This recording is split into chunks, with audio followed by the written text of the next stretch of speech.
Ayun. So napakagandang Hello everyone. Sa video na to may papakita tayo mga blade na iba't ibang disenyo. Pumakita tayo sa likod dito.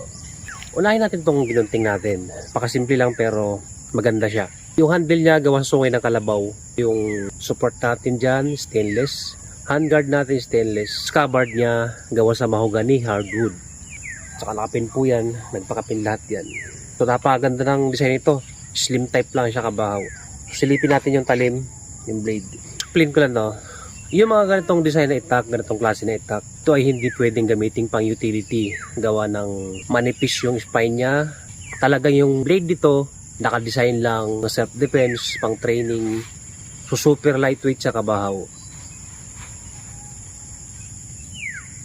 Ayan.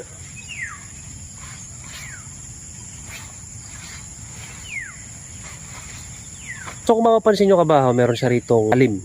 Yun po yung kitka, ayan.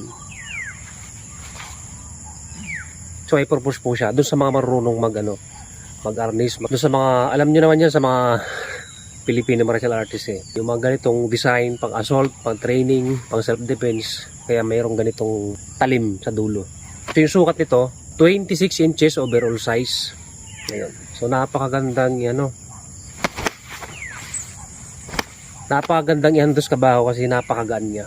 So masasabi ko lang kabahaw, dun sa mga iba't ibang klase ng itak kasi na binibenta ko, iba't ibang design, may nakadesenyo talaga pang buto-buto, may nakadesenyo talaga pang utility, meron talagang hunting knife. So depende po sa design yon. May nakadesign naman na mga ganito, hindi siya pang utility. Kaya sobrang nipis niya kabahaw. Yung itsura niya, slim type kabahaw. So ito meron na may-ari. Yung kasabay nito, ito naman nakadesign siya. Pwede mong gamitin kung saan-saan. Pultang siya. Steel po yan. Steel din to kabahaw. So pakita natin yung blade. Klase ng ganito ko, dalawang klase kabahaw. Meron siyang naka-mirror finish. Pero naman yung plain lang na ganito. So kung mag-order kayo, pwede yung i-request na ipa-mirror finish. So hindi siya ganun kakintab. Magandahan nito, pwede mo siya taga sa kawayan, kahoy, pang sibak, ibiyak mo lang nyug, pambuto-buto. So pwede siya kasi makapal yung spine niya.